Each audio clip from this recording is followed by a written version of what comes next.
So we read Finlay Donovan is Killing It. Hi, I'm Claire. We're living together right now, and so in buddy fashion, we listened to this book on audiobook, each with one headphone.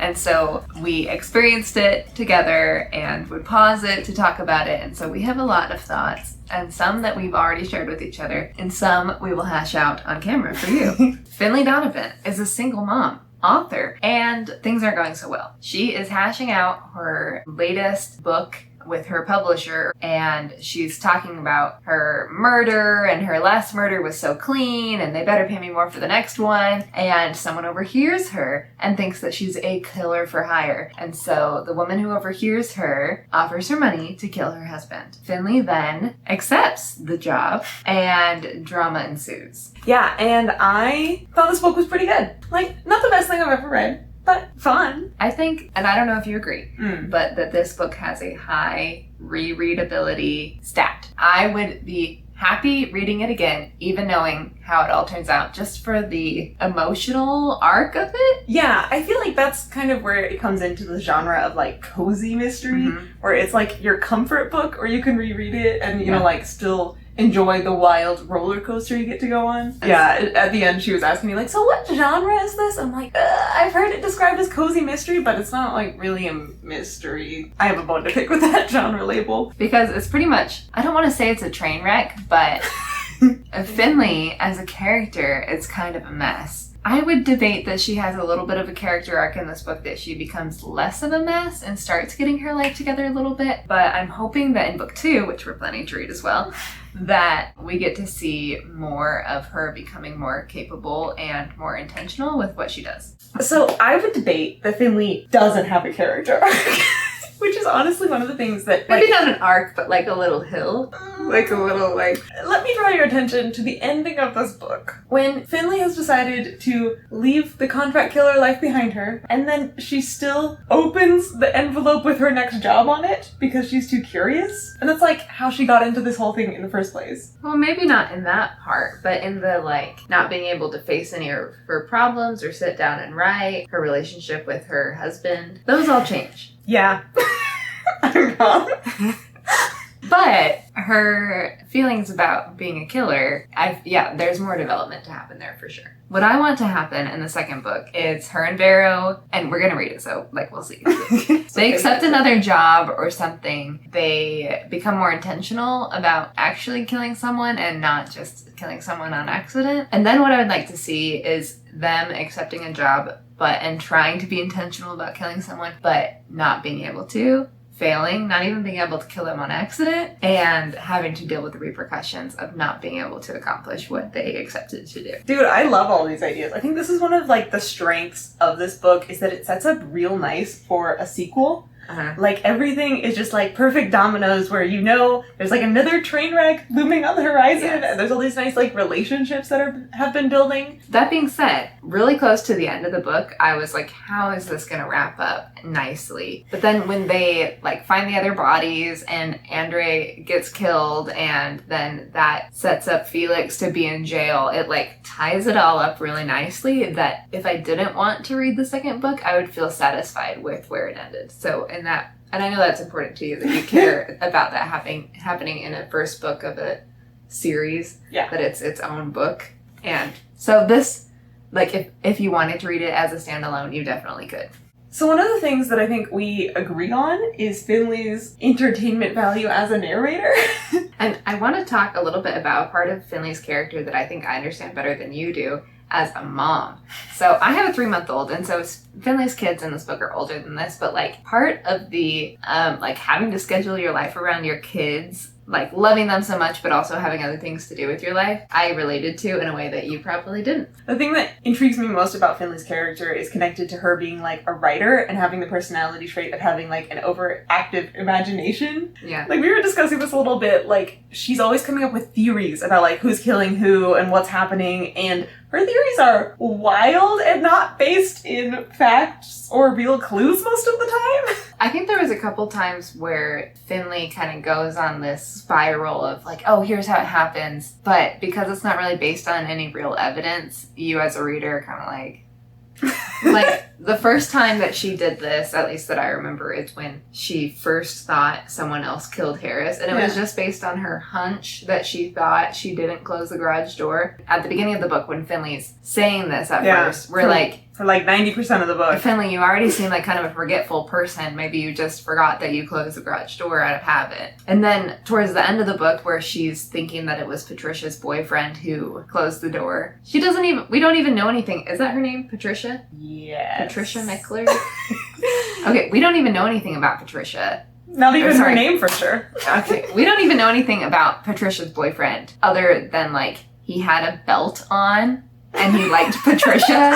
No, but he had a belt on that he could have used in accessory to the murder. He, like, opened the cages at the animal shelter in a certain way. But, like, he seemed like a nice guy, and so I don't know why he'd be, like, following Finley to go kill Harris. So I am not convinced about this theory that it was Patricia's boyfriend. Like, my money Go ahead. is on Julian, the bartender, law student. Because he was actually, like, there and actually had opportunity to know that she was driving a guy unconscious in his van. He actually has the, like, opportunity to know about Harris Mickler and that he was sketchy and doing sketchy things at the bar. That's who my money is on, and that is the reason why I want to read the sequel most of all, because we never got the answer! That's about who it actually was. This book pretends to be a mystery, and then it sets up the murder mystery, and then we never get to find out who did the murder. Yeah, there's definitely not the same as, like, an Agatha Christie. Like, at the end, like, laying out all the clues for whoever the audience is. How this happened, and then this happened, and then this clue led to this clue, and that's how I figured out that this is how it is. There's no good answers. Yeah. I definitely think that there is more to Julian, but I do think it was really stupid of Finley to tell him everything. Like, I think either he's, like, in the pocket of the mob or something. Like, we don't know very much about Julian's agenda. We don't know what's driving Julian or why he even likes Finley, and so in that way, I'm suspicious of Julian. I think when Finley calls Julian at the very end, that was, like, my favorite moment of the book. I totally agree with everything you said. That it was stupid. It's stupid. He's suspicious. I think he's the one who murdered the guy. Right, but I just liked it because I felt like it was kind of wrapping up the theme throughout the book of Finley, like, being unable to tell this story, that she finally got to tell it to this guy, Julian, even if that wasn't a good decision. And then I also liked it that it was establishing this new relationship between them that was, like, really close because she just pretty much confessed to murder-ish. And then I'm excited to see that relationship develop as she finds out that he's actually a murderer. Speaking of relationships, another relationship that I really enjoyed in this book was Finley and Vero. That I love that Vero was witnessing a dead body and what did she say, like 50%? How much money are you getting? You know? And then she's just along for the ride. And she's a great accomplice. No, she's not along for the ride. She's driving the car. Okay, that's true. Part of the gimmick of this book is that everything that can go wrong does go wrong. And then somehow you get a happy ending, neat bow at the end. And a lot of that is because of this engine of Vero always pushing for, like, yeah, let's be contract killers. Let's do this. It's like, okay. Yeah. I guess we're already in hot water because you already had the meeting with the crime boss lady. Which I was totally here for. That's why we read the book. Yeah, I think she would be my favorite character, Vero. I liked Vero because she's like an agent of neutral chaos, but also so productive. Like, every now and then, Finley would go into a new room of her house and be like, Vero cleaned everything. And it's like, yeah, you go, Vero. Like, she's so on top of everything. Another moment I liked with Vero was when she went to confront Amy at, like, the cosmetic counter and is just kind of talking and not doing that great of a job at it. And so Amy's like, are you a cop? And Vero's like, yes.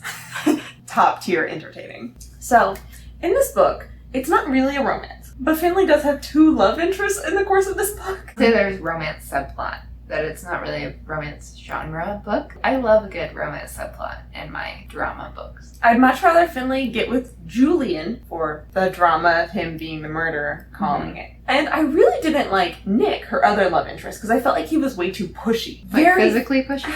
And just like a flirty pushy. Okay. You know, where they hadn't really known each other that long or done really that much, and he was like presuming so much more about their relationship than she was actually willing to give. Though Nick and Finley like accomplished things together, I didn't ever view them as like equals or partners, and I think that's because Nick didn't really treat her as an equal. And if you think differently, you know, feel free to tell us in the comments.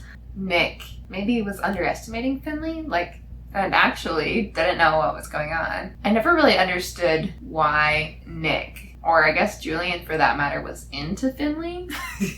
Like, I don't even remember if it described her as pretty. I don't know. It just didn't seem like she had that many, like, great qualities. No, it's just like, oh, these two, like, super hot guys are just, like, after Finlay. No, it's very true, because for both Nick and Julian, she is flaky and evasive are her primary qualities, I'd say.